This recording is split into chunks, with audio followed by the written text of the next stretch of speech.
So, excellent. So let's have a prayer and then we will crack on. Let's bow our heads. Father in heaven, we thank you so much for allowing us this opportunity to come together. We pray that you will order everything according to your purpose, that the technology will work fine, and that we will have a great interactive session together so that we can equip ourselves to know how that we can best support the families who come within our sphere of influence. So, Father God, we place all things in your hands and we thank you now in Jesus' name. Amen. All right. Let me repeat what I said a few moments ago. In the chat, there is a form that you can access. So we would like to have your details so that we can keep in contact with you about any possible changes or any information related to family ministry. So please fill out the forms that are in the chat at present. Now, just a little word about where we're going, what we're going to be doing. This Family Ministries leadership training is not a certified course. This is purely for your benefit, for your own growth, and to support you in your ministries. You will get a certificate at the end of it, but it's not something that you can take outside. That's what I mean by it's not a certified course. You can see on the screen there the poster which outlines what we're going to be covering in the basic training, but training will go on throughout the year. So we'll cover other topics. There will be other streams of training, training in disability, training in the area of singles ministries, which will be related. So you'll be able to access those streams as well. So the basic training will run from this month through till June. And as you can see on the poster, we will do 2 modules per session. Today, we're looking at effective family ministries in a local church and a biblical foundation for family ministries. Now, for those of you who have already accessed family ministry training for this year in your conferences and in your missions, there will be some level of repetition and overlap. But as I just mentioned, repetition is the science of learning. We want this to be an interactive session. So if you have any comments or any questions that you want to raise, then please feel free to do so. Okay, I've just got a note that the April date should be the 21st. So please correct that in your diaries. Much appreciated. So yeah, we will keep you, as I say, up to date with any changes that take place in our programming.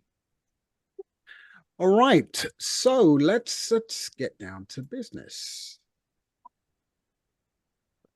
Okay, right. So we're looking at effective ministry in the local church, and here are our learning outcomes. We're looking to identify the challenges facing today's families. We want to understand the role of family ministries, and that is to educate and support, and to know how to plan to resource and run a successful ministry. Now, my admin assistant, Abby, is curating this meeting, but she will be in and out. So I might not always see your hands if you raise them. So if you have a comment to make and I haven't noticed you, just open your mic and just indicate that you want to say something. All right, so the aim of family ministries is to empower families to build up positive relationships within the home, the church, the community, and with God. That's our aim. So the mission statement for the British Union Conference Family Ministries Department is to train and equip and support individuals and families in order to enrich their experience of God and to empower them to pass on a legacy of healthy relationships to successive generations in preparation for Jesus' soon return.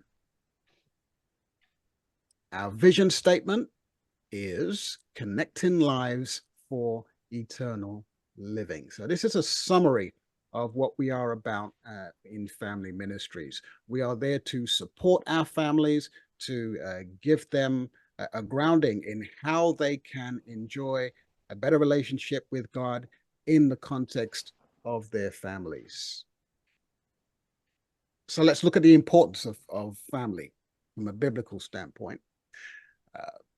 The Bible says, then God blessed them, and God said to them, be fruitful and multiply. So he creates Adam and Eve, and he gives them instructions about building their families. One of my favorite authors, Stephen Covey, says this, that we begin life in a family, we end life in a family, from beginning to end, it's family. So all of that we are doing within the church is in the context of family ministries, and I'll emphasize that more as we go through.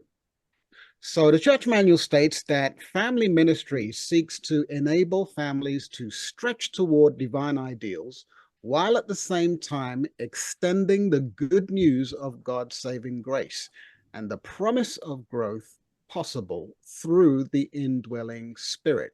So the family has multiple purposes, not just to nurture those within the family, but we are told that by Ellen White that the mission of the home is to extend beyond its members. So the family is a unit. If I can ask everybody to mute their microphones, much appreciated. Got some interference on the line, much appreciated. So Ellen White says the mission of the home is to extend beyond its members. The family is to be a training ground for disciples, and family ministry is basically discipling. So in terms of the importance of family ministry, God created us in his image. And the idea behind being God's image is to be a reflection of God. So he creates Adam and Eve, and his intention is that Adam and Eve would reflect God's image to each other. Adam and Eve would then reflect God's image to their children, and their children would reflect God's image to their children. And in that way, God communicates who he is throughout the generations. So the family becomes the primary mechanism for the transmission of God's values. And that's why the enemy attacks the family, because if he can destroy the family, he can distort the image of who God is. So the family is the primary unit that God uses in order to communicate who he is throughout the generations. Ellen White says this in Adventist Home, that no work. Again, if I can ask everybody to mute their microphones. Much appreciated. Okay, so no work entrusted to human beings involves greater or more far-reaching results than does the work of mothers and fathers. Now, let me throw out a question. When you read that statement from Ellen White, what do you think she is communicating? What is Ellen White communicating when she makes this statement?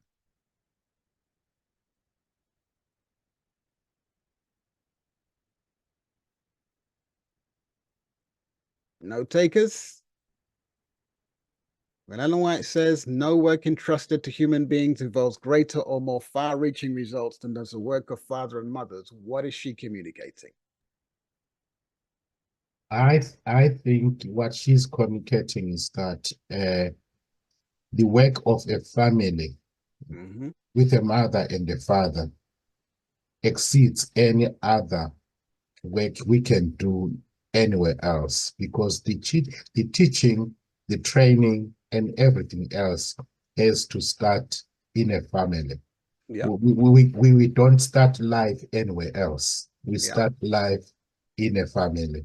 As you Yeah. said earlier, life begins in a family and ends in a family. It cannot start anywhere else. I think that's what she gets. Yeah. And what she's essentially saying is, and she's reflecting that the role of parents is to prepare children for eternity. That's what it's about.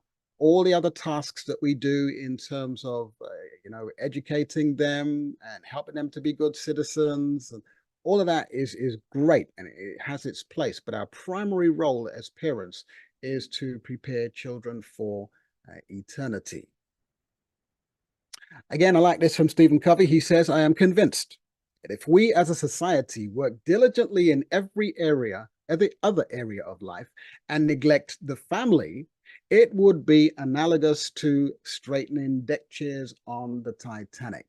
And you will appreciate, as a family ministry leader, I think that family ministry is one of, if not the most important departments within the church, because it lays the foundation for everything else. So we can tinker with other things within the church, but if we don't get it right within the family context, then we don't have that solid foundation. And here's why we need to get it right.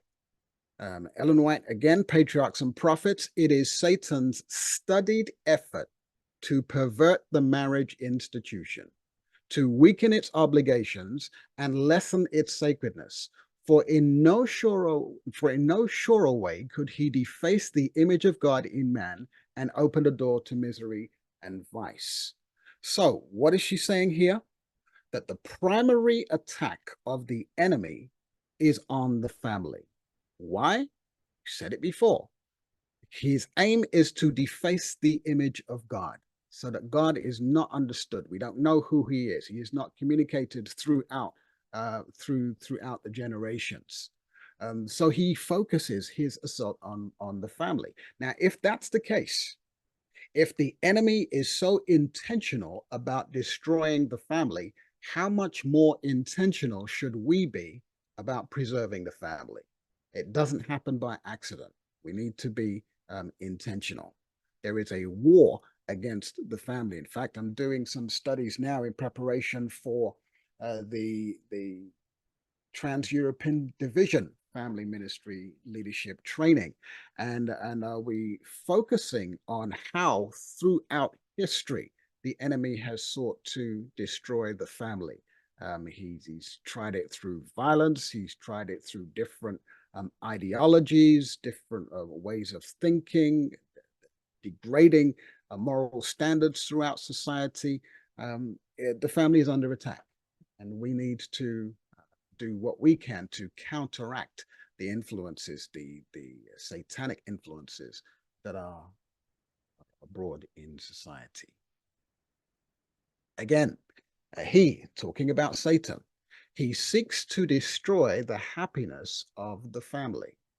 He knows that the spirit governing in the home will be brought into the church.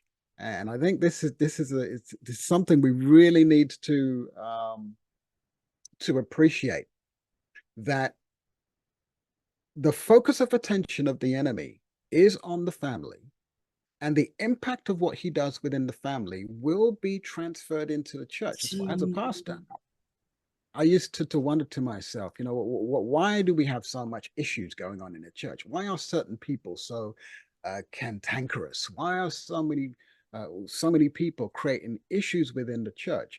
And most of the time, you can trace the problems within the church context back to what is going on within people's homes. And the enemy knows this. So he seeks to destroy the family because he knows that influence will be brought into the church. So as goes the family, so goes the church. Right? Again, we are told that one well-ordered, well-disciplined family tells more in behalf of Christianity than all the sermons that can be preached. Now, this is humbling for pastors who think their preaching will have a great impact, and it can do. But what we're being told here is that the family is how the family conducts itself is that much more important. Now, why would that be? Why would it be that the well-ordered, well-disciplined family is such a great witness? So, why is that?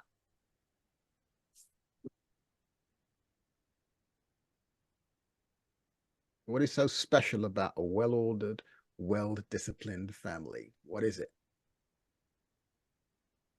that's more powerful than sermons that can be preached?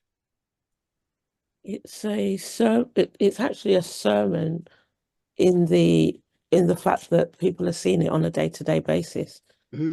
Parents are ordering their family, leading their family out there, and the children of the fruits of their labor. Yeah.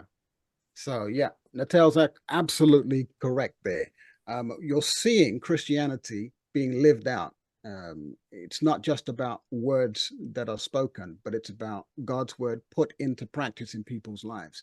And the most effective way to influence other people for the gospel is when you see it practiced in somebody's life. You see the difference that Christianity makes in the way that people live their lives. People will see that and think to themselves, well, if God can make that kind of change in their lives, well, he can do the same for me. So absolutely. And the family is a powerful force for leading people into a relationship with Jesus Christ. So what is a family? Let me take some definitions. If I was to task you with giving a dictionary definition for what is a family, what would you come up with? Something succinct. What is a family? Let's take some responses. What is a family? A family is a safe refuge, so a place that you can grow and develop and learn about relationships. I love that. Excellent. I love the concept of the refuge. The refuge is the safe place.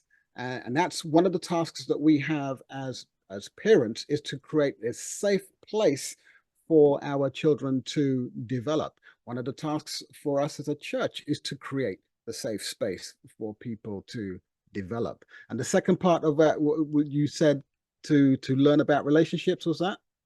Yes, to develop and learn about relationships. Yeah.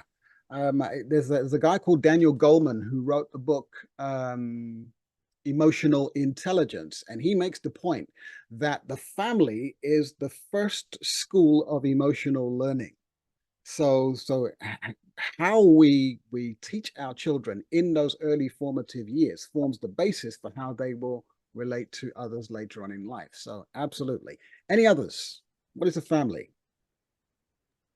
The family is the basic unit of the society. The basic unit of society?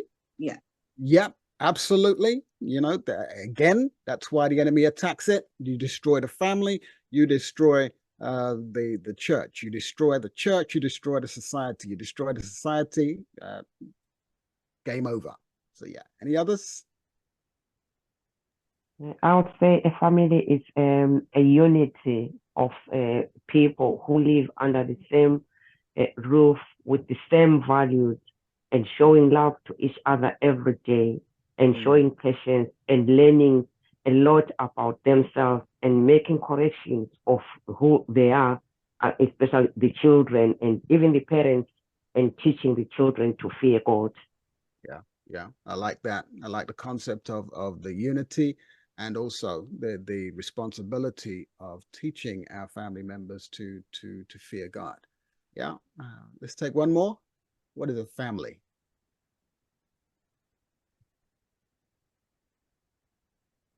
All right, let's press on. Let me give you a definition, and I think the ones you've come up with are better than the one I have here. But a family is two or more individuals with a continuing legal, genetic, and or emotional relationship. So the definition of family is a very flexible one.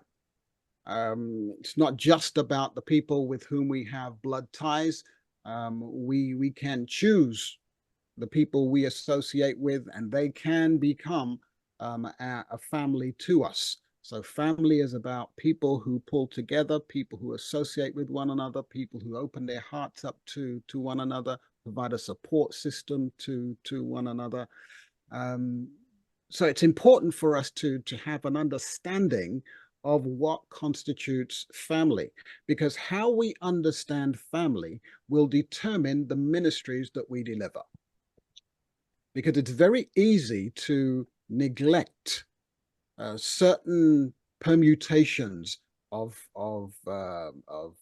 family because we prioritize other permutations of family. So it's important to understand who is attending our church and to discover what their needs are so that the church can be supportive to all the different permutations of family that exist. And here are just a few. I mean, this is far from being an exhaustive list. Single parent, never married, extended families, and that can be influenced by culture, nuclear family, blended family, adopted family, military family, same-sex families. All of these we have a ministry towards in its different forms.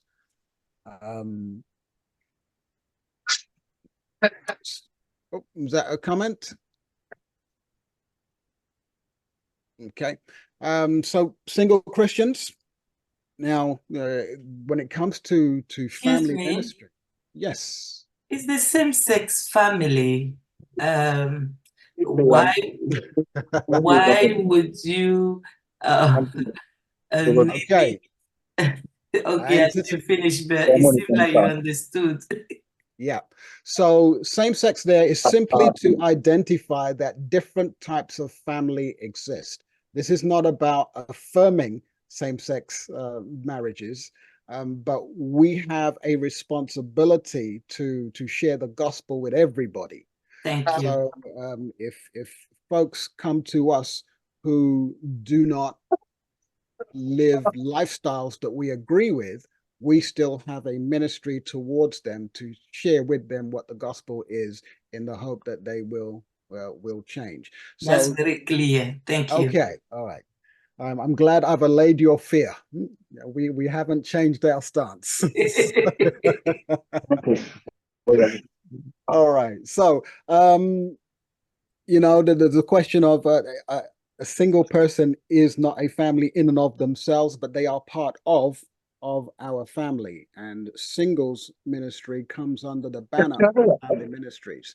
Now, I mentioned earlier that sometimes we can prioritize certain permutations of family to the detriment of others, and I think singles ministry or ministry to single adults is one of the areas that we have neglected historically. We are still neglecting. I don't know what that's we can do a lot more. Yeah. And if you can mute your microphones, please. All right, thank you very much. We still have some noise in the background. If you can all mute your microphones. The Samsung SM pastor. Say again? That's fine. He's muted now. Okay, thank you very much. All right, so local churches have a role to play in supporting single Christians. I know Natal is on the line, and maybe, let me ask Natal to say something about Adventist Singles Ministry, if you're happy to. Put you on the spot. Thanks, Pastor. No worries. Yeah, so we actually came about because of lockdown. When you were in the church, when you were physically at church before the pandemic, everything was fine. We were able to mix. But as soon as the pandemic hit, we were the forgotten people of the church. Mm. So we started where we were doing phone calls with each other. Hey, how you doing? How you feeling? Being on your own. Then we got too big to do it by phone. So then we just moved it to Zoom, and it just expanded from there. Excellent. Now let me ask you a question.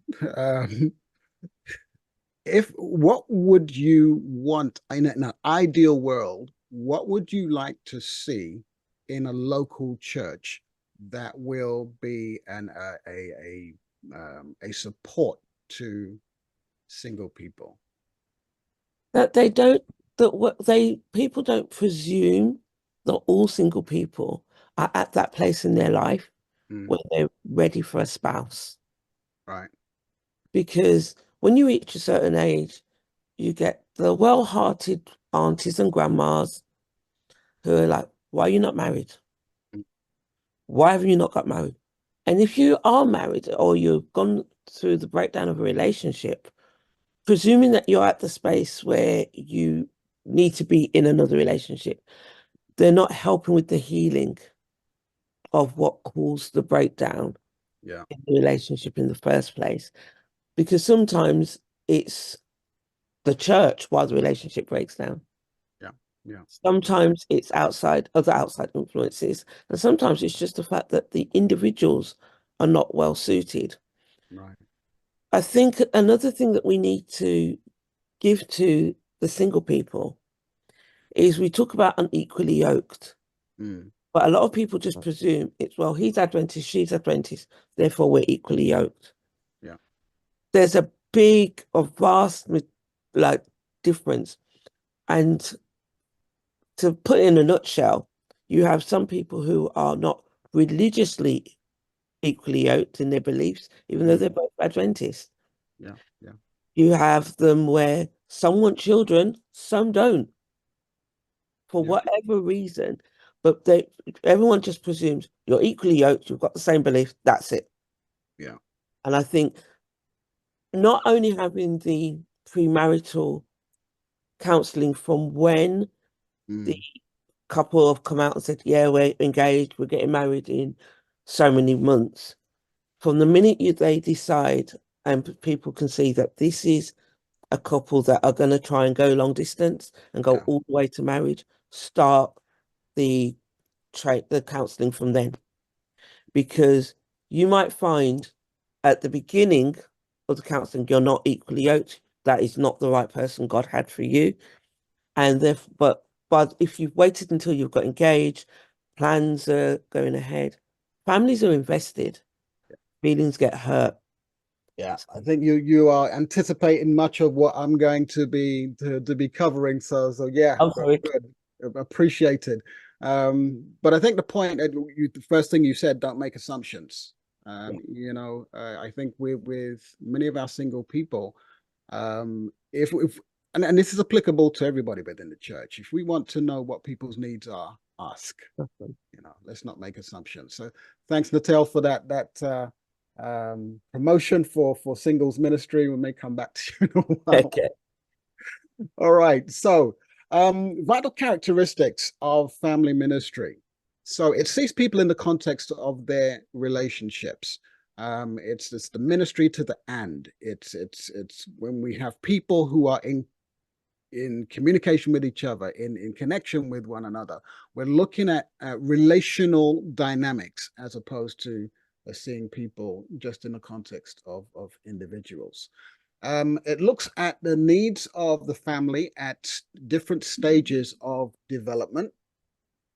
It strengthens existing relationships and builds new ones. It offers restoration to those suffering brokenness. Teaches competence in interpersonal skills, education, enrichment, counseling, ministry of grace. Now, that's a lot. And I'll make the point now, and I'm going to reiterate it later on. When you are leading family ministries, there is only so much that you can do. You can't cover everything, and don't overburden yourselves thinking that you need to meet every need that is out there in the church. Impossible. So you need to be very strategic in your planning, but I'll come back to that. But I just felt it's important to make that point because much of what we're looking at here may give people the impression that you've got to meet every need that is out there. You will never be able to. Okay, so here are some of the challenges that face families: economic pressures, work-family balance. It's particularly now we're in this economic crisis, changing sex roles, secularization, cohabitation, which is on the increase. People getting married is decreasing, and this is an issue even in the church. In different countries, obviously different cultures. But for example, some of the Scandinavian countries, cohabitation is a normal thing within the church. So we're seeing challenges to our basic standards, biblical standards within the church. Elderly or illness dependent. This is a live one for me and my family at the moment, and I'm appreciating now that many of my friends, people of my age group, are looking after, caring for elderly relatives and elderly parents. And it's a big challenge. It requires a lot of time, effort, and a lot of sacrifice. And we have so many people within the church, carers within the church, who are doing their thing behind the scenes. They're not making any song and dance, but they are in need of support. Things like, since it's a whole variety there: gang culture, music and media, drugs, LGBTQI+. We'll say something more about that a little later on. But there are so many challenges that are facing our families, so that it's important for us to get a handle on what our members are going through, so that we can target our ministries to support them. Here's just I downloaded this from another church. Hello. In terms of what their commitment was to supporting their members, and the idea behind their ministry was to support families from cradle to grave. So in terms of children's ministries, ministries to adolescents, young adults, providing resources at every stage. And this is just a snapshot of the kinds of things that we can be doing.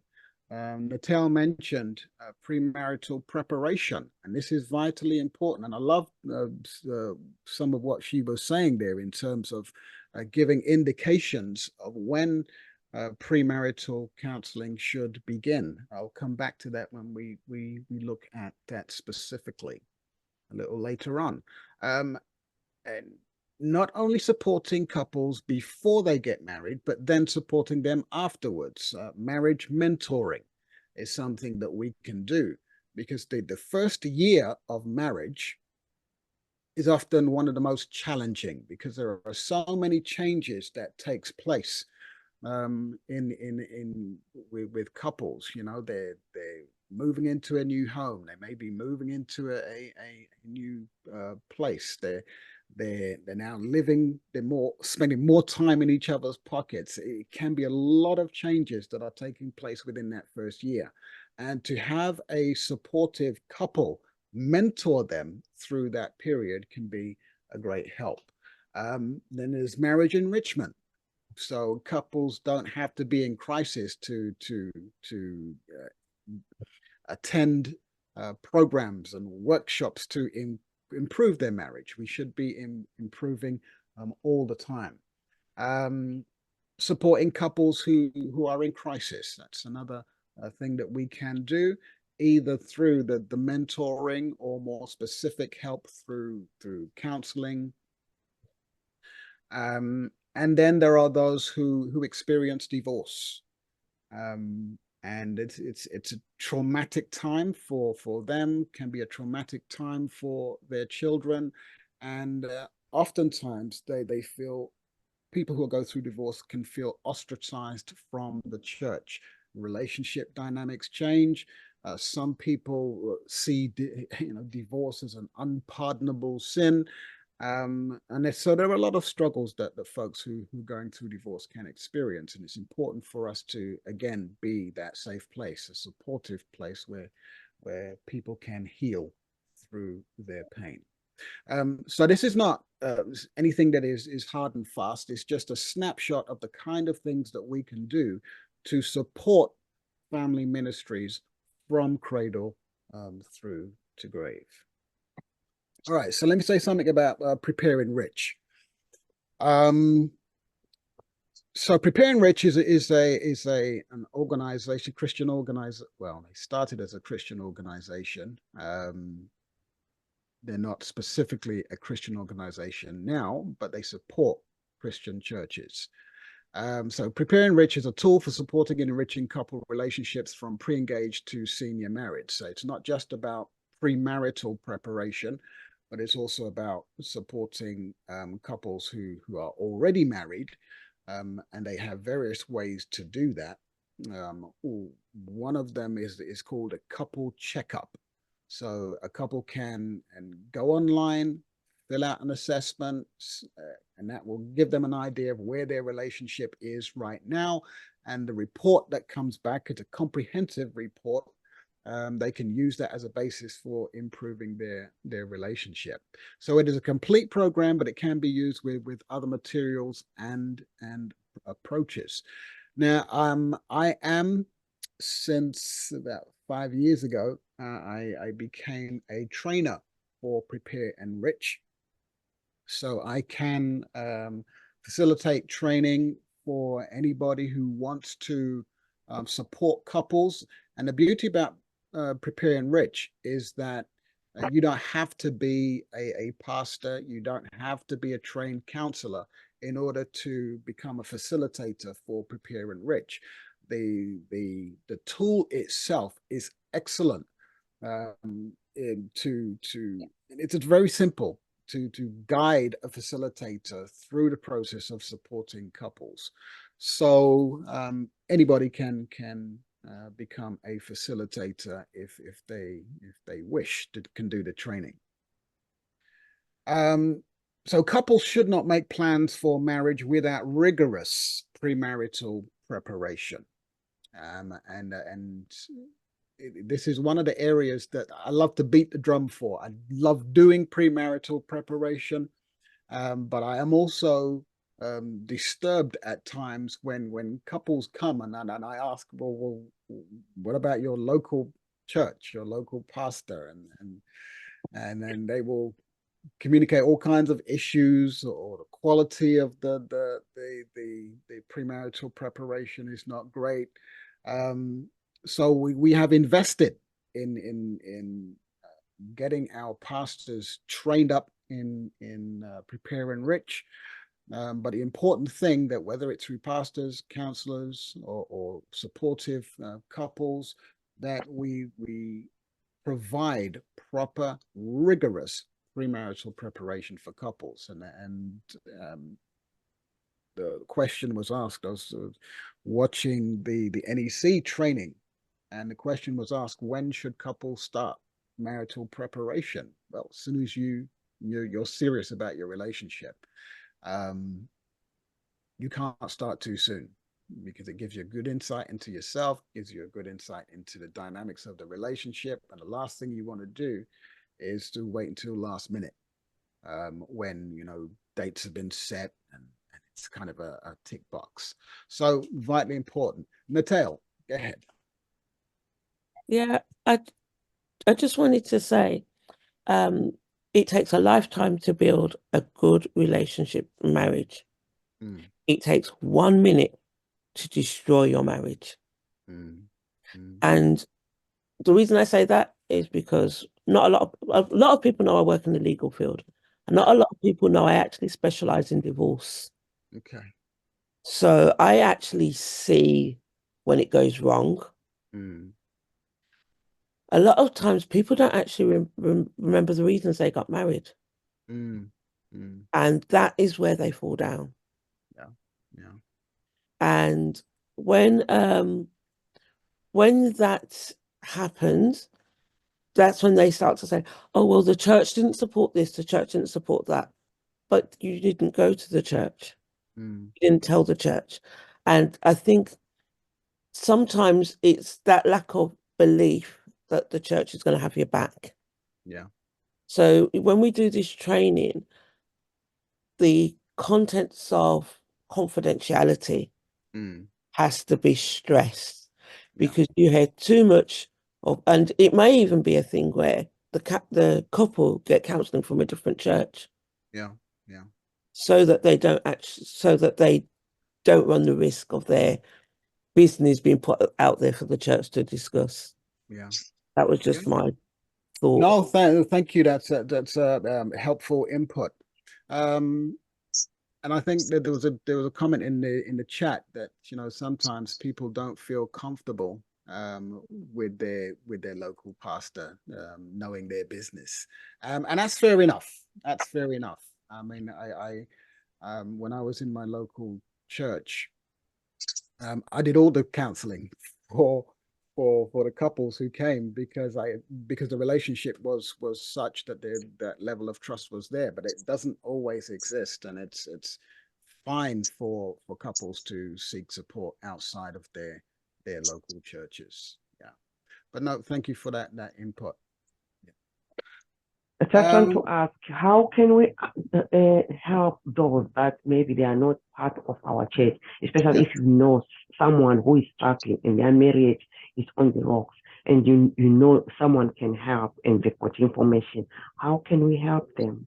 Yeah, signpost. You know, when folks are struggling, if we can come alongside them, if we have a good relationship with them, then we can have difficult conversations with them and offer support. So whether that be through pastoral support, whether it be through signposting them to organizations like Cornerstone Counseling or other Christian counseling. So if we can mute, please. If we can mute our mics, thank you. So yeah, it is about coming alongside folks. We can educate ourselves as to where people can get the support that they need, and then signpost them in that direction. But yeah. All right. So I mentioned marriage mentoring. Let me expand a little on that some more. So lay couples support nearly and newly married couples through intentional marriage mentoring relationships. We need to tap into the resources that we have in our churches. You know, we have couples who have been married for many years, and who are doing a great job. Now, the fact that people are married for a long time doesn't necessarily mean they have a good marriage, but we have couples who do have good marriages, and we need to encourage them to impart the benefit of their wisdom to other couples who might be treading similar paths. One of the things that myself and my wife have found when we do our marriage retreats is that a lot of times couples feel very isolated in that the problems that they're going through, they think, you know, they're the only ones who are going through it. When we get people in a safe space together, and they are free to open up and talk, we see that everybody is going through similar stuff, and then it normalizes those issues and creates a supportive environment. But when it comes to marriage mentoring, if we can utilize the experience that we have in those marriages that are working well, and give those young couples access into that type of information, it can be a great support to them, especially in the early stages of their relationships. Pastor Aki, can I just make a comment here, please? If please. That's okay? Yeah, I was just thinking about what you were saying, and I think what would be helpful to our churches as well is that we talk about it openly in churches and try to educate people around making church a safe space for people to be able to talk. So many clients or church members talk about churches not being safe, and they don't feel that they can share difficulties that they're having, because they perceive that they're going to be shut down or knocked down or judged some way. So churches need to feel like a safe space. Absolutely. And yeah, thank you very much for making that comment. And we cannot always do that in the larger church context. But what we can do is create forums within the church where people can feel safe. And you're absolutely right, Dee. We need to talk about it more, because only when we bring out all of these issues into the light can we then, identify with each other more. And sometimes it does require taking a bit of a risk and opening up. Make a calculated, what's the word I'm looking for? When you make a good judgment about who you can open up to and who you can't open up to, sometimes a little risk can pay off if we can build those supportive environments. So thank you very much for that comment. All right, so mentoring responsibilities. You walk alongside newly married couples, provide healthy, realistic role models, identify resources, provide male-female perspective, normalize disagreement and conflict, describe their own marital journey, difficulties and solutions discovered. So yeah.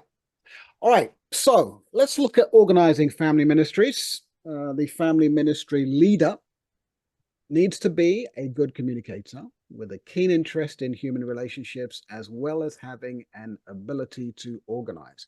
Now, one of the reasons why people can be so reluctant to take on board family ministry responsibilities is that they look at themselves and they think, well, I've not got a perfect family, and I've got struggles, and That's okay. Everybody has them.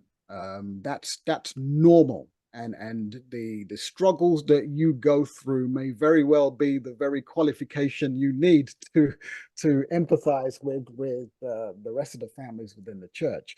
But the thing about being a family ministry leader is that you don't need to be the expert. You really don't. You are a facilitator, and that's important to bear in mind. So organizing family ministries, the family ministry leader is the chair of the family ministry committee. And it's important, we say this about your committee, build a good committee. What you don't want is burning yourself out. And in my experience in the local churches, seen time and time again, where you begin the year with a big committee and then there's this great falling away and there's a few people left. If you, as a family ministry leader, feel that you are overwhelmed, go to the board and say, look, we need more support. But you also need to be boundaried in terms of how much you take on. So know what you can do and what you can't do. Better to do a few things well than try to cover too much and burn yourself out in the process. So, chair of the family ministry committee coordinates family ministry plans with the overall church program. And that's an important thing to do. I'll say more about that as we go on. Identifies and promotes the church and community resources, provides help to meet critical needs, represents the needs and interests of families on the board, informs the pastor and the church board of family ministry achievements, concerns, and needs, promotes education in understanding relationships, and teams with other department programming.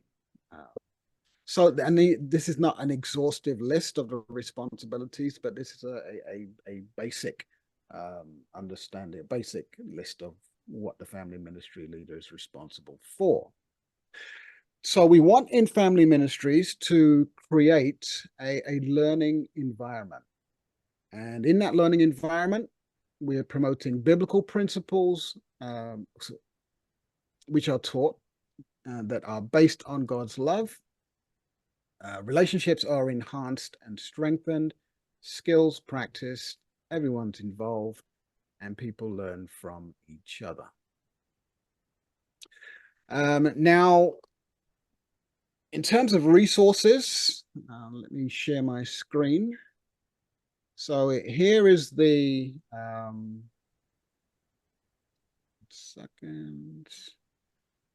the Family Ministries resource book for 2024. 1 second. All right, so let me see. Okay. So this is the PDF of the resource book.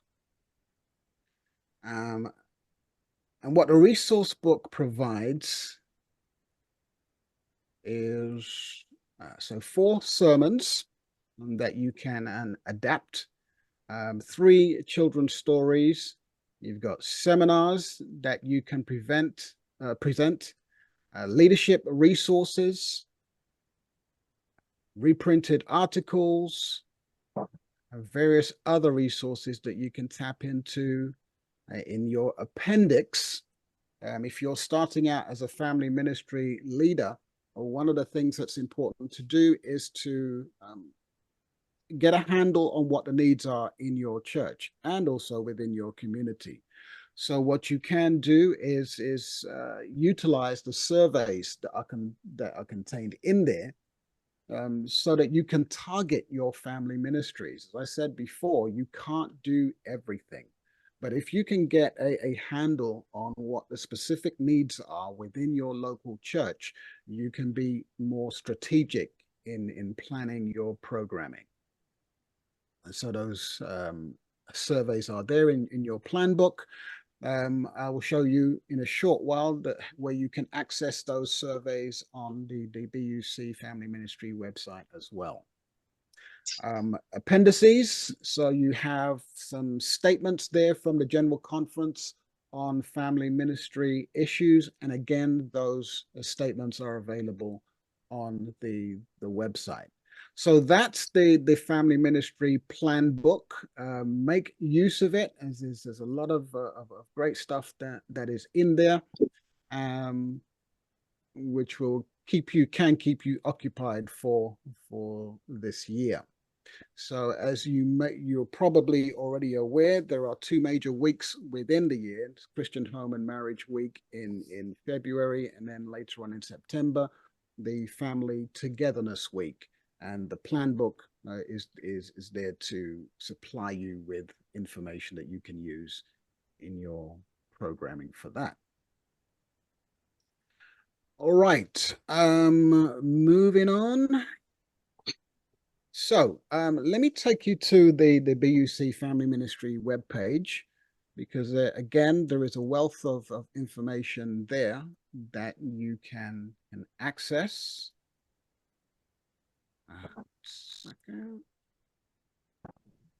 All right, so if you go to the BUC website, go down to Family Ministries, and there's the Family Ministry front page with the various tabs that you can access more information. So on that front page, you've just got a summary of what family ministry is, some brief safeguarding information. So if somebody needs to inquire about how they can make reports about any disclosures of safeguarding nature, here is some numbers that you can call to get help. On that front page, you have the BUC Family Newsletter, and I'll say more about that in a short while. You can download the plan book from here, and that's essentially the front page. Let me take you to the BUC Family Newsletter tab. Now, hopefully, as family ministry leaders, you have been receiving this newsletter. At the moment, it's accessed through the BUC news that is published every week. So is that a comment? Bradford is closed weekend. Sorry, I didn't catch that comment. Check with the abattoir weekend. Abattoir? Yeah, in Bradford. Sorry, can we close our mute our microphones, I'll please? just check. Okay. Can anybody identify where that's coming from? Right. You don't know the word abaddon. Do you even know what the word means? House. Yeah. Spanish. Sorry, can we please mute our microphone? Okay, thank you. So, Doc, sorry to interrupt. So it's me, it's ahead. Rio. Can you please, Doc, possible to make me a co-host so that I can be able to, I don't know if that's possible. If not, that's yeah. If Abby is, I'm not sure how to do that. If Abby okay, is no hearing worries. this, yeah. Okay, No Pastor, worries. if you want to make someone co-host, Yeah. click on where their name is. Sorted. Sorted. Okay, All right. okay. Thank Thanks, you. Ed. Thank you so much. Brilliant. Okay, thank you. All right. So yeah, coming back to the BUC family newsletter. Hopefully you have been accessing it. It's available through the BUC News, which is published every week. It is sent out to the pastors. So the pastors should be passing that on to family ministry leaders. We will generate a mail out list so that we can send it to you directly. But the family ministry newsletter gives you access to a wealth of information. So you can access the current edition on this page. You can access the past editions. We relaunched in January of 2023. So you can go back and have a look at the various articles that have been published, and we've separated the articles here so you can peruse. So let me open up the current family ministry newsletter to let you see how it's set out. So you get maybe 2 or 3 articles that are published in there every month. Now the newsletter covers the 4 areas of responsibility that I have, which are family ministry, children's ministry, possibility ministry, and also safeguarding. But it also embraces singles, it embraces men's ministries, anything that pertains to family. And I'll make the point in a short while that practically every department impacts on family ministry. So in addition to articles, you get information about what is going on in the union in regard to family ministry. So advertising at the training that we're currently doing, the week that has just taken place. Pastor Rio and Pastor Francis jointly co-hosted the Christian Home and Marriage Week. Excellent program. So you posters of what's going on within the union. So if you as a family ministry leader want to promote your events, just send us the poster and we will put it in a newsletter, and you can get some good exposure. Training that is happening. So I mentioned briefly before the Trans-European Division training, which will be happening next month. So you can access their website and get information about that. Webinars that the TED are producing on marriage specifically for this year. Links to the various websites. We're on the lookout for writers. So if you have anything that is burning on your heart that you want to put into an article and submit to us, please feel free to do so. We will look at it and publish. Dates for your diary. So key dates for family ministry. If there is an event that you want to publish, let us know and we will put it in our newsletter. Recommended reading and other useful links that you can access. So if you're not accessing the newsletter at present, then please avail yourself of that either through the BUC News or through your local churches. Okay, so let's have a look at what else we have. Family Life Resources, again, the resource book. So as well as accessing the current resource book, you can access every resource book that has been published since 1992. So there is no excuse for lack of information. You know, there is plenty there that you can access for your programming, and other areas that we providing information on. We are building a more comprehensive web page for singles ministry, but that is a working process. All right, let's continue. Family evangelism. So again, a wealth of resources. The General Conference produced a initiative called Family to Family, and this is designed to equip families to be able to reach other families. So have a look at that, familiarize yourself with it.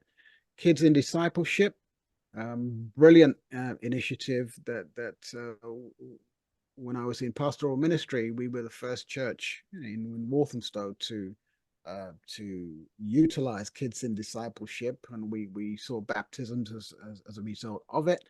That information, originally it was restricted, but now it's available free on the website. So if you want to initiate families coming together to study together, to nurture themselves, kids in discipleship, an excellent initiative.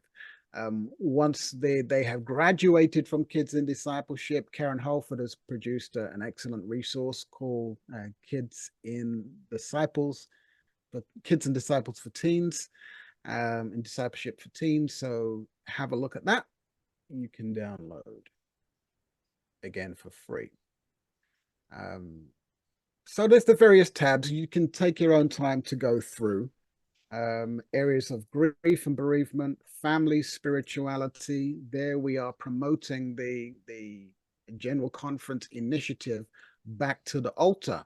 What research has shown, and this is one of the areas of focus for my doctorate in the area of family worship, what the research has shown over the years, General Conference research has shown, is that the numbers of families who are engaging in family ministries is decreasing year on year. And this has implications, serious implications for our families. So the Back to the Altar initiative is there to kind of give a new boost to the importance of family ministry. And again, plenty of resources that you can download. Love, marriage. So again, emphasis, prepare, enrich. Summarizes what it is, and links to their website so you can familiarize yourself. And again, if you're interested, contact me and I'll let you know when the next training is available.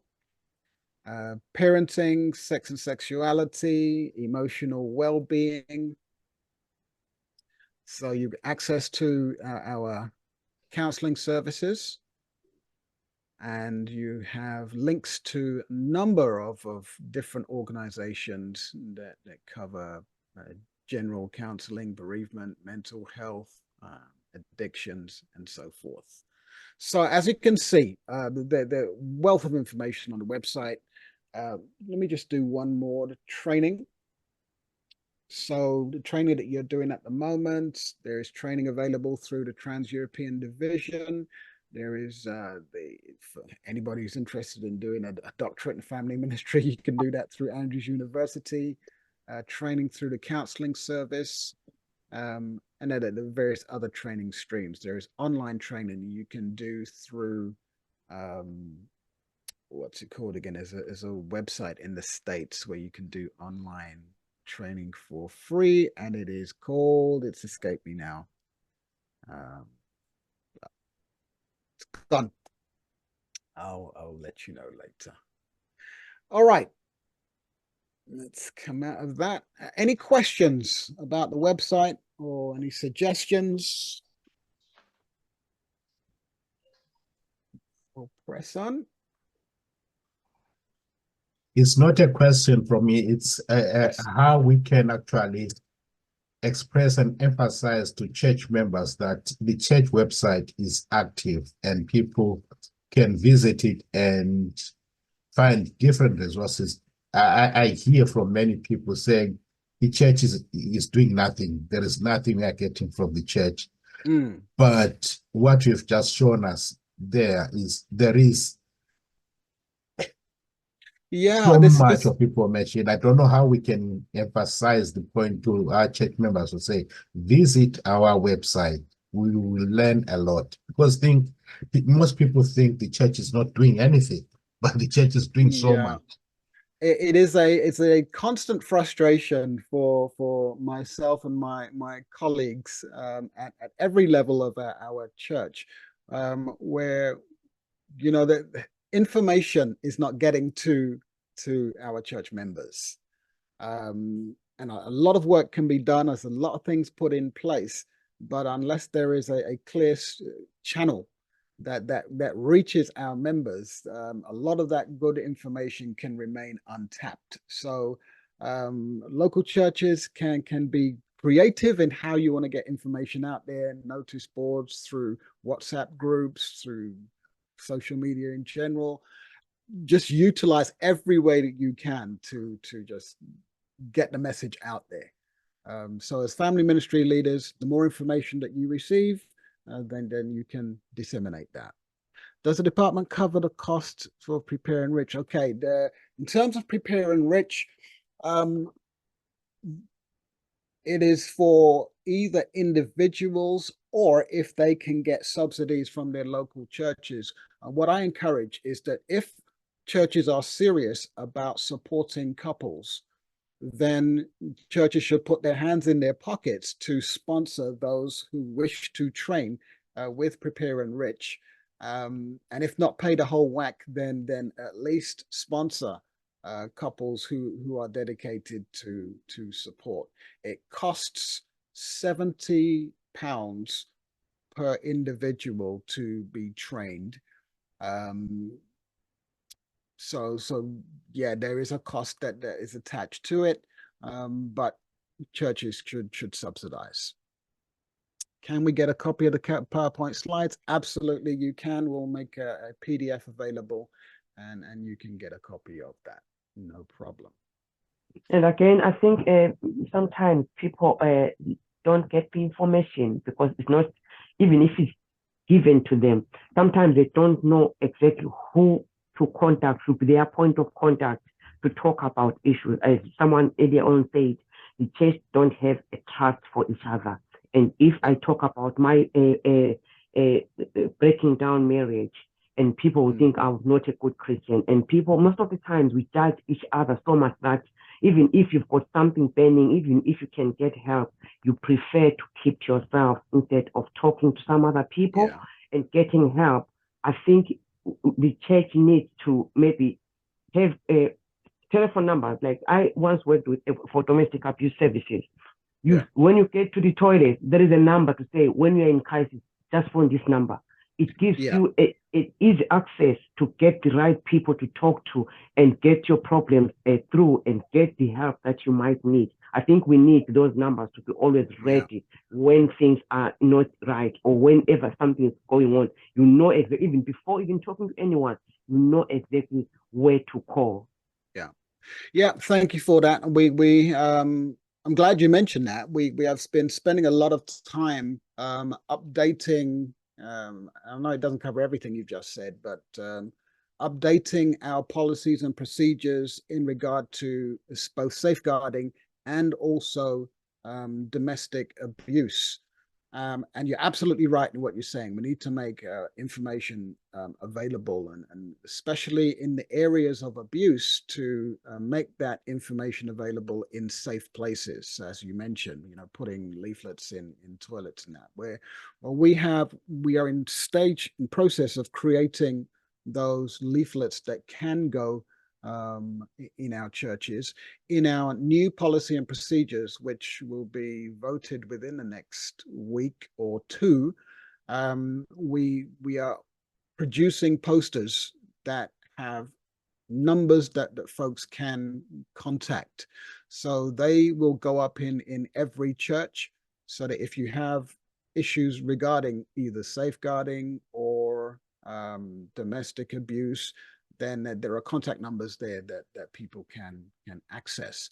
But in terms of other areas, if people need support for struggling marriages or the like, yeah, we need to be creative in how we can make information available to folks so that they know, so that we can signpost them to where they can get the help that they need. So thank you for observing that.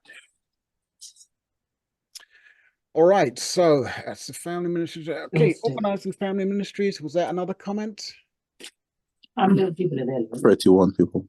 Oh, so there's not going to put anyone in. Okay, let's mute again. Family ministry is not a single program, but a perspective or lens through which to view and conduct ministry. So unfortunately, too often, family ministry amounts to 2 programs a year, and that's it. But it's a lot more than that. I like the concept that's communicated by Mark Holman. Mark Holman is was a church pastor. He's written several books now. And in his books, he advocates that we should be churches of family ministry as opposed to churches with family ministry. Now, when you hear that statement, what does that mean to you? What do you think he means by that? What's the difference between churches with family ministries and churches of family ministries? We should be. Family ministry is not. It's not just a program. Not just a program. Yeah, absolutely. We should be living examples of what we're preaching. Living examples of what we're preaching. Yeah. Any others? As a church, we should be a family, not see people in the family as others. If we are with them, we are not part of them. But if we are of that family, if you are part of the family, you've got a role to play in that family. You know your responsibilities. You take accountability. You don't you don't do things that will hurt other members in the family, because you are creating a family that should worship God with love and respect in everything. But if you are with them, you don't know them. You've got nothing for them. You are not worried what happens in their life. But if you are of that family member, everything that happens in that roof affects you. Even if you are sleeping, you are affected. You've got no peace. So if you are there, you will make peace in that family. Yeah, I love that. Yeah, and as you were speaking, it reminded me of the passage in the Gospels where it says that Jesus, when he chose the disciples, he chose 12 to be with him, And that idea of being with, it's about intimacy. It's about being committed, being connected. So yeah, thank you for that. All those answers are brilliant. What Holman was communicating is that family ministries should be a strand that permeates every department. And when you think about it, in terms of family ministries, whether it's youth ministries, children's ministries, men's ministries, women's ministries, if we have health issues, we have them within the context of family. Stewardship impacts on how we utilize our family finances and family resources. Education, how we educate our children. Family is a strand that runs through all of them. So when we talk about having churches that are churches of family ministries, we're looking at how we can disseminate family principles, family dynamics through all of the departments that are out there. And that brings us to the topic of collaboration. as family ministry leaders, it's important to appreciate that you don't have to go it alone. And one of the big problems that we have within our churches, and not just within our churches, but at every level of the church, is that each department operates in a silo. You know, they're all doing their own thing. And when it comes to planning, when it comes to the board, it's about what they want for their department, as opposed to us working together in those areas where there are major overlaps to see how we can collaborate in order to spread the workload and to work efficiently. So when it comes to the planning, and this it requires that we plan well in advance, because what tends to happen is if we wait too late, everybody has put their own plans in place, and it's difficult then to adapt.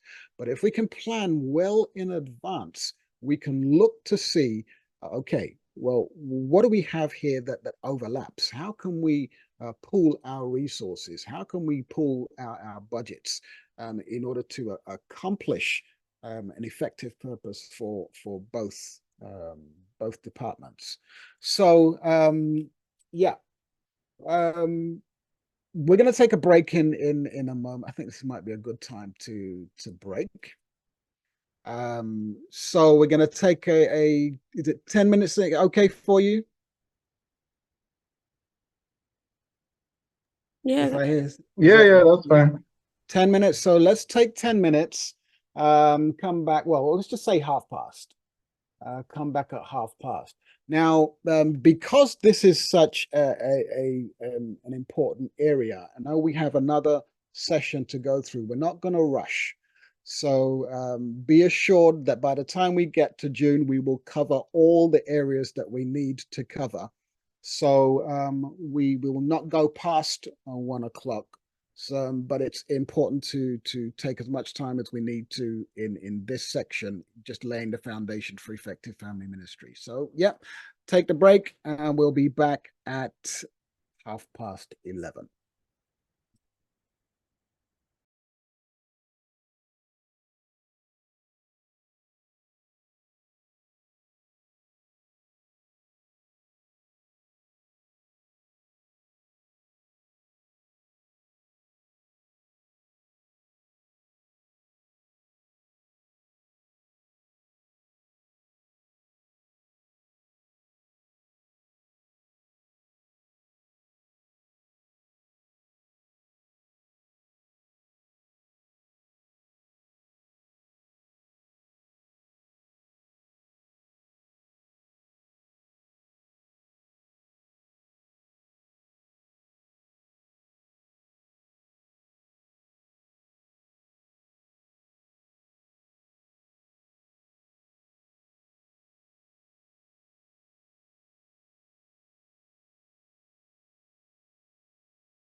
Okay, welcome back, everybody.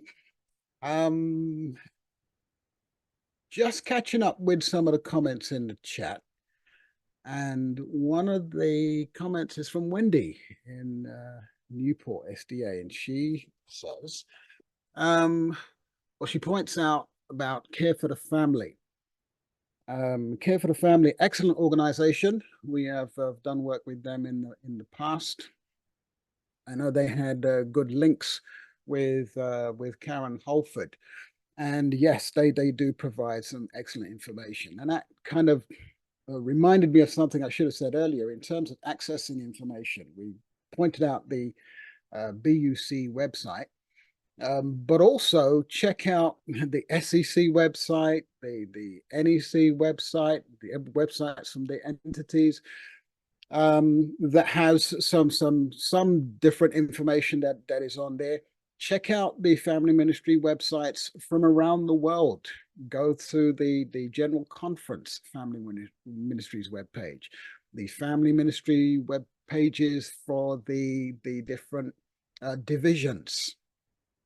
You can gather excellent information. So that there is so many different areas that you can gather information. But yes, Care for the Family, they do provide some excellent resources.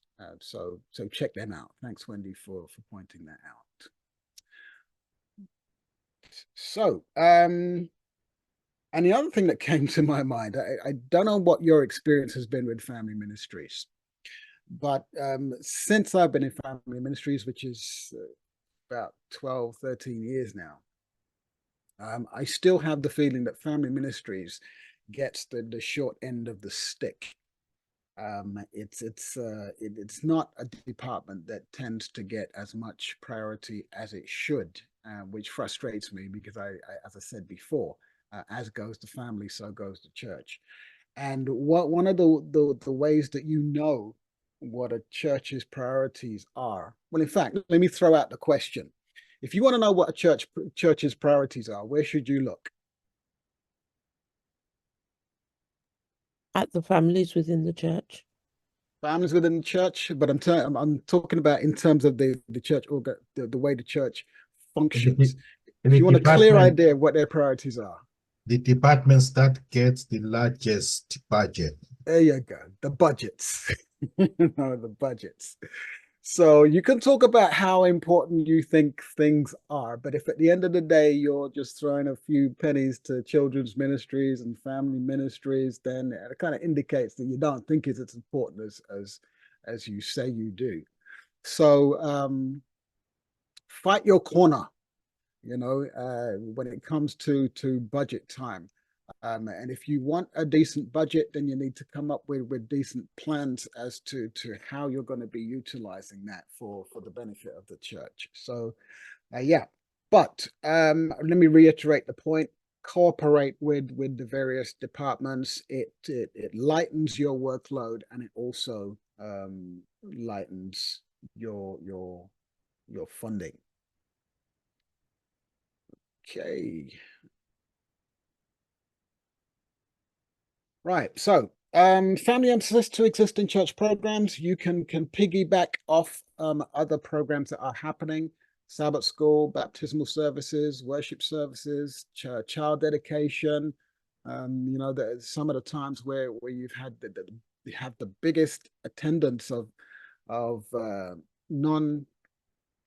non-Christians are baby dedications. You know, it's an ideal opportunity to, and don't waste it. You know, use that opportunity to highlight things which are going to be relevant to them. And oftentimes, family is that.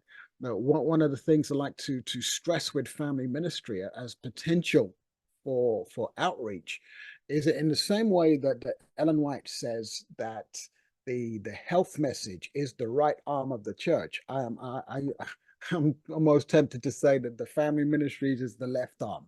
You know, it is an easy entering wedge into the church, because the issues that we face in our families within the church are parallel issues that folks are facing within their communities. So if we can come up with effective ministries to families, then we can kill two birds with one stone, as it were. So dedications, absolutely, prayer meetings, weddings, and if we are doing family themes, it makes it easier to invite people to join us. So piggyback off the programs that already exist within the church. So many of you will feel that you are you feel obligated to present seminars in your departments. And what I want to say with that is, if that's not your gift, then don't feel that you are obligated to do it. Because remember, your role as a family ministry leader is to facilitate.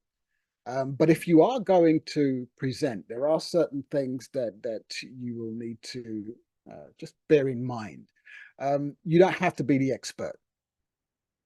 This is something which I learned in terms of counseling. One of the things that I was always trepidatious about doing, going into counseling. But one of the things that helped me to relax into the whole process was the idea that I don't have to be the expert. I'm there to help people become more of an expert of themselves. So when we are presenting in family ministries, where we are family life educators, we're not there to be the expert in every single point. We're there simply to share information that will stimulate people to go away and do some research for themselves. So you don't have to be the expert. Just be honest and authentic, accommodate different learning styles. We'll say more about that in a short while. Be open-minded, allow for the freedom for people to stay silent. Don't put people down. If you're going to criticize ideas, but do it in a tactful way. Focus on the positive, take advantage of the collective wisdom whenever you are presenting. And it's the case here as well. Whenever we are presenting, we have the collective wisdom of everybody who is in the room or everybody who is on the platform. We don't know everything. So there are folks present in the room or on the platform who have expertise in certain areas. Earlier, Natal mentioned that she has a specialization in the area of divorce. Well, tap into that, and we can all benefit from that. So whenever we're presenting, again, we're not necessarily the expert in the room, and take advantage of the collective wisdom that you have present. Always be respectful of others. Listen without interrupting, unless somebody is going on particularly too long, and then just be tactful in how you do that, and be confidential. All right, so family ministries is primarily about educating the church family to live out good relational principles. And this is just reiterating what I just said. Know your limits. Don't portray yourself to be an expert in areas where you do not have expertise. Let's look at learning styles. And I've got the passage from Proverbs 22:6 there. Train up a child in the way that he should go, and when he is old, he will not depart from it. And the reason I've got that there in terms of learning styles is that it illustrates the point that we need to be familiar with how people best operate. Because that passage, train up a child in the way that he should go, that word, the original word, way, indicates according to the leaning or according to the bent of the child. So understand who the child is so that you can guide them in the direction that is best for them, according to their personality, according to their temperament. And the same principle applies to the folks within our churches. I am an auditory learner. Let's go through them and I'll illustrate. So some folks are visual learners. You know, they need to see images, and that helps them to get a hold of the information that you are presenting. Auditory. Some people need to hear. You know, I am a great fan of audiobooks. I have hundreds of audiobooks. I find reading laborious. I read because I have to, not because I particularly want to, but audiobooks are great for me. And I learn a lot through listening. Some people are kinesthetic. They need to touch. You know, they need to handle things and manipulate them so they can understand better. There are other folks who are a combination. Let me get out of the way. Combination, maybe 2 or 3 or more learning styles that people that people utilize. Some people like learning by themselves. Others are social. And all of these different styles, some people are logical, mathematical, some people are verbal. And this can be a challenge. For example, in terms of organizing family worship, my family all have different styles. I am a visual learner. I like the head tripping stuff. My wife is very social. My son is very kinesthetic. So it is a challenge to come up with a worship that taps into everybody's different learning styles. And that same challenge exists also within the church. We're on this platform now, and I'm sorry for those who are kinesthetic learners, because I'm utilizing basically one type of learning style. But as much as possible, when we are doing our programs, doing our training, we try and utilize the different learning styles. Learn from programs that work. So see what's out there, see what's working already. Some of you might be familiar with the marriage course, where they organize a program for couples to get together. They provide food, they get the couples to talk by themselves, they respect privacy, they use practical exercises, provide childcare, they follow up with those who have missed sessions. And we can look at that and say, okay, well, how can we do something similar? How can we utilize those principles? Because if it's working for them, then we can also use that to work for us. Tools and methods. Again, some of the types of programming that we can utilize to touch on families, parenting classes, marriage enrichment, 13 Sabbaths programs, VBS programs, all of these things. You're not going to be able to do all of these things. So again, understand what the needs are within your church and tailor your ministries accordingly. We're going to spend a whole session on the family as potential for evangelism, but just to mention here that specifically designed family seminars and family Bible studies can be evangelistic. You know, again, that quote that I shared earlier from Ellen White, where she says that the mission of the home should extend beyond its members.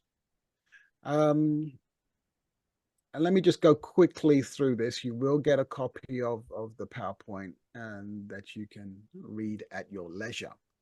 But this is simply making the point that in our evangelistic programming, we can utilize things like family nuggets and emphasizing the family, the Sabbath as a family day, tithing as part of family finance, but just putting a family slant on everything that we do. Advertise your events well. We mentioned earlier that one of the problems that we have within the church is that we can do a lot of good programming, and then at the end of the day, very few people come because we haven't advertised it well enough. So especially in this age of social media, we have excellent ways of getting information out to the masses. So utilize that.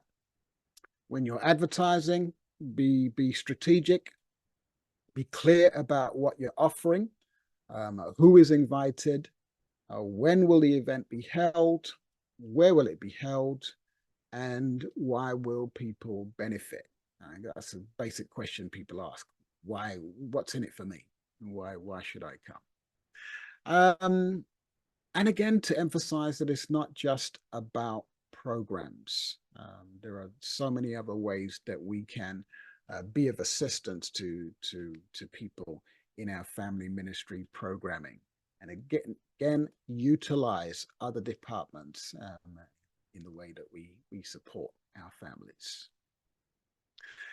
All right. To conclude this session, the more people learn about healthy family relationships, the more people will understand about God's love. We are God's tools to help his people experience and share more of his love. We don't do it alone. He is with us. I draw from from Jesus' words in John, I think it's 12:35, where he says, "By this shall all men know that you are my disciples, when you have love one for another." So the best evidence that we are God's children is the quality of the relationships that we have with one another.